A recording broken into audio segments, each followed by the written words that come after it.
Someone decided what you were capable of long before you ever got the chance to prove it.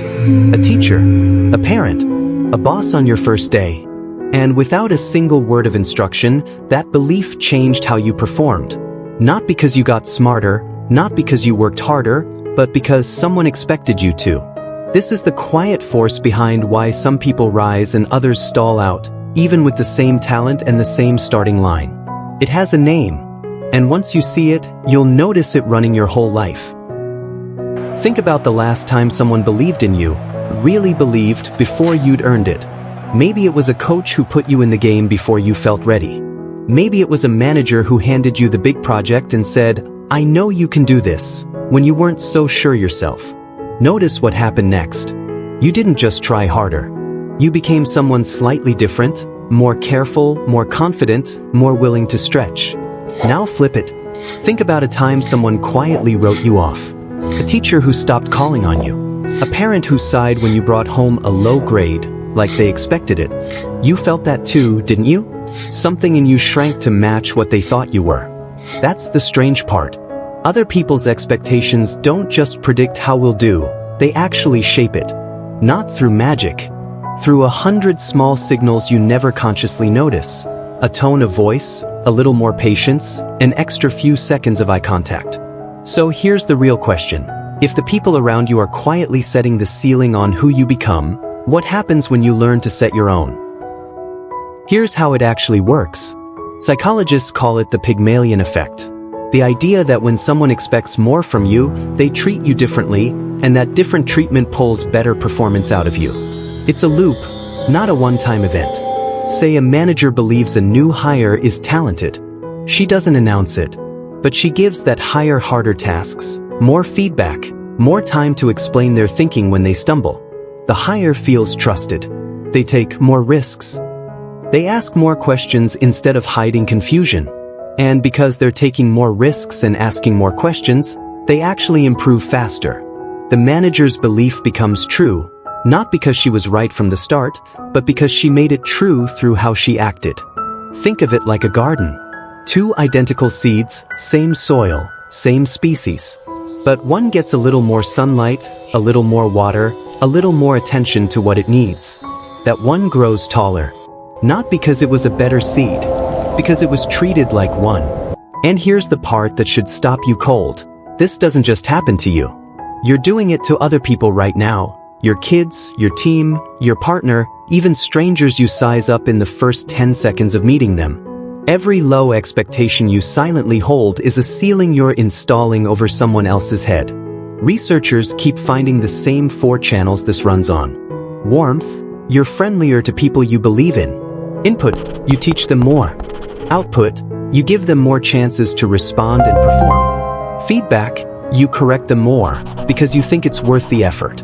Stack those 4 together, repeat it daily for months or years, and you don't get a small nudge. You get a completely different person. Same raw material, different outcome.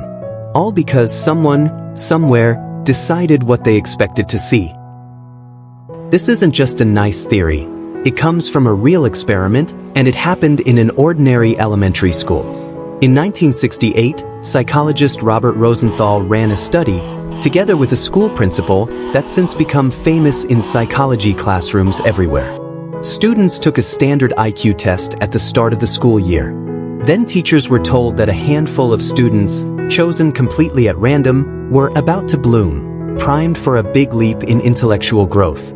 The teachers had no reason to doubt it. They believed those kids were special. Nothing else changed. Same curriculum, same classroom, same textbooks. But when researchers retested everyone months later, the students randomly labeled as bloomers showed significantly greater gains than their classmates.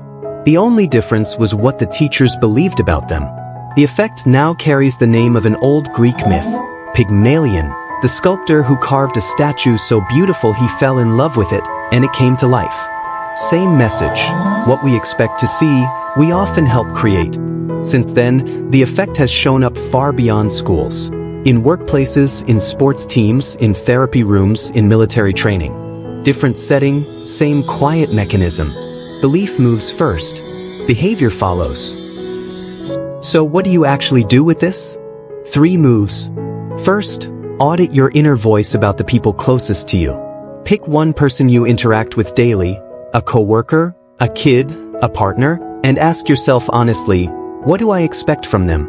If the answer is low, that expectation is leaking out through your tone, your patience, your willingness to explain things twice. Catch it before it becomes their ceiling. Second, raise the bar out loud and be specific. Vague encouragement doesn't do much. "You're so smart" lands weaker than, "I noticed how you handled that problem." That's exactly the kind of thinking that gets you promoted. Specific belief is more contagious than generic praise. Say what you see and say it like you mean it. Third, and this is the one most people skip, become your own Rosenthal. You don't need someone else to run the experiment on you. Write down, right now, what you expect from yourself over the next 90 days. Not a wish, an expectation. Then start acting like someone who already believes it. More effort into your own growth, more patience with your own mistakes, more chances for yourself to try again. Here's the line worth remembering. You have been living inside other people's expectations your entire life, whether you noticed or not. The only real freedom is deciding whose expectations get to shape you next, including your own. Try it this week. Pick one relationship, raise the belief you hold about that person, and watch what changes in how you treat them, and what changes in them because of it. So here's the one idea to carry with you. Belief isn't just a feeling you keep to yourself, it's a force that shapes the people around you, and shapes you right back. You are, right now, living up to or down to somebody's expectations. Today, choose whose.